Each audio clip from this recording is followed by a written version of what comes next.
225 people in the hospital, 29 on a ventilator. Is that worth destroying like all of those businesses, all of those small restaurants, all of those bars, all of those nightclubs, all of those gyms? Is it worth it? Here's Anthony Furey. He says, reminder, Ontario does not have actual evidence about COVID-19 spreading in bars, gyms, and many other locations, according to medical officers from multiple regions. Here's the National Post article about that. Gyms, bars, backyards. Why we don't know more about where COVID-19 is spreading in Ontario. I'll just leave that there. Here's Colin DeMello. It says, Ontario's Chief Medical Officer of Health says the measures, quote, would not have been necessary if people had followed the public health protocols, masks, physical distancing, etc. It's your fault, population. People were not happy with this. It says that idiot just blamed the victim for all their stupid rules that are completely useless against the 25.25 micron virus. Unbelievable. Fire him now, Ford Nation. Yeah, I was like, seriously? I can't believe that people are tolerating the chief medical officer of health making these kind of statements. Like, what's the percentage of people who aren't complying? Like 5%, 10%, 20%? Because they're cracking down on the people who don't comply, right? They've got fines and all sorts of stuff, and there's news articles on the people who don't comply. What's the percentage, right? Who are these yahoos who are not complying in the backyards and all this other stuff, right? This wouldn't have been necessary if people have been following the public health protocols. He's saying that Ontario has not been following the public health protocols. Pretty soon they won't be, because they have zero, the health authorities have zero credibility. None left. And this isn't going to get people to go, oh, you're a giant jerk and we should now listen to you because you're blaming us? Yeah, get bent, buddy. Get bent. See you later. Wow. Here's a Toronto Sun article. This is Anthony Furey. He says, where is the evidence for the latest restrictions? They don't have it. I have to see evidence before I take somebody's livelihood away, Ontario Premier Doug Ford said the other day. I want to exhaust every single avenue before I ruin someone's life. That was Monday. On Friday, he decided to ruin a whole bunch of people's lives. While Ford eventually took to the podium on Friday afternoon to discuss the matter, the government took the coward's way out by first pushing Chief Medical Officer Dr. David Williams in front of the cameras at an earlier press conference to break the bad news. That news being that indoor dining at restaurants, all fitness centers, indoor sports, and a number of other locations and activities were all shut down. Just the dining portion alone amounts to 60,000 job losses, according to Restaurants Canada. Restaurants Canada. Did Doug Ford see the evidence to justify that decision? Did he exhaust every single other avenue before giving the thumbs up to those restrictions? Or did he cave? Was he never serious about this pledge, which was applauded at the time when he first made it? Really, I'd like to know the answer to that question. And the millions of Ontarians now living under these fresh restrictions are owed it. So are the thousands of business owners who have now seen their livelihoods put on hold, some of whom will likely throw up their hands and permanently call it quits. Did we get the answers on Friday? Not really. We were exposed to a shock and awe volley of numbers and data to justify these new restrictions, but what we were never given was hard numbers about how many cases of COVID-19 have been confirmed to be caused by attendance at a dining facility or gym. We're supposedly living in an age of analytics and big data, but Friday's announcement offered no deep dives. There isn't an exact formula, said Dr. Williams. He went on to vaguely cite data from around the world and a combination of different data points used to assess the situation.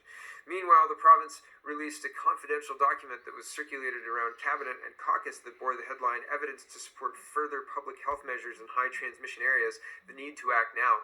It includes graphs about infection rates, hospitalization rates, and the curves in other countries. There is zero information pertaining to the specific activities and regions in Ontario.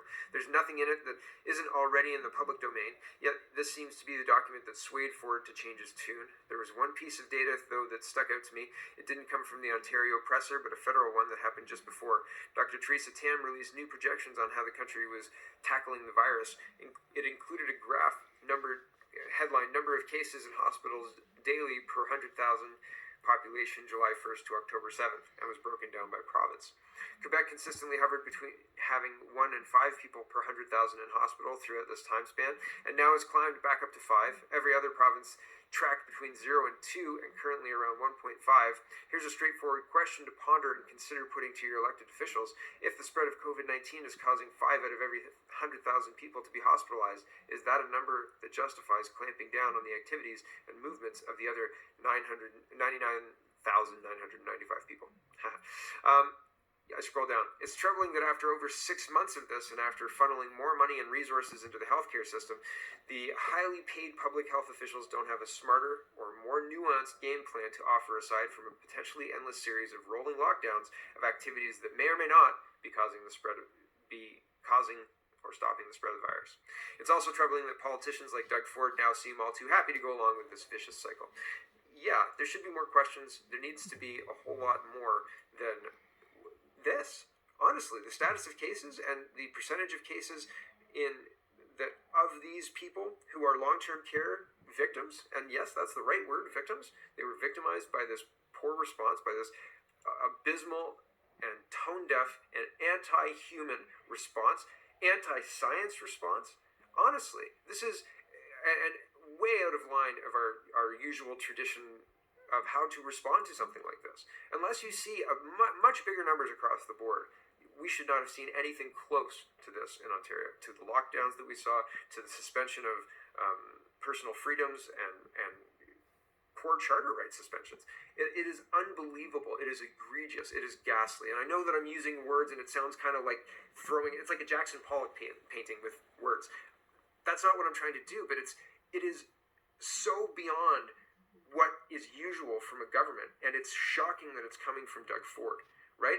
And it's because he's supposed to be conservative, PC party, right? And I understand that they're not conservatives, just like the federal conservatives aren't conservatives. But what are we supposed to do? How do you even fight this? Because they just shut you down, right? And how do they shut you down? I'll show you in just a minute, okay? We're going to get through some other COVID stuff, but there's some crazy stuff coming out of Quebec. It's unbelievable. You'll see it in just a sec. Okay, Winston Smith says, well, in these tough COVID times, the good news is we've pretty much eradicated the rhinovirus.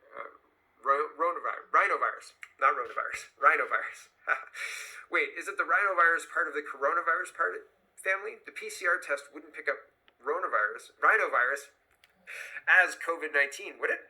Here's the 2018-19 season versus the 2019-2020 season for rhinovirus, not rhinovirus, rhinovirus.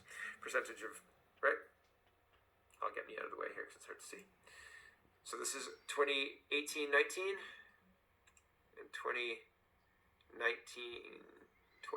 right? Flat, zero. Where did it all go? Could the PCR test be wrong? Could the PCR test be using false positives? This isn't my data. This is somebody else's data, but it's interesting to note, right? Whistleblowing some documents that she received, and it'll be kind of ironic to watch Chrystia Freeland right after that. Want to play the pharmacy whistleblower video? Alright, I'm going to show you down here. I'm going to hide the person's name at this company. This is the company that emailed this to my pharmacy and my personal email address. Some prices. Let's see what this is all about. Let's read a couple things. Number one, this test has been authorized by FDA under an EUA for use by authorized laboratories. Again, this is for doctors' offices, professionals, pharmacies, not for point-of-care testing.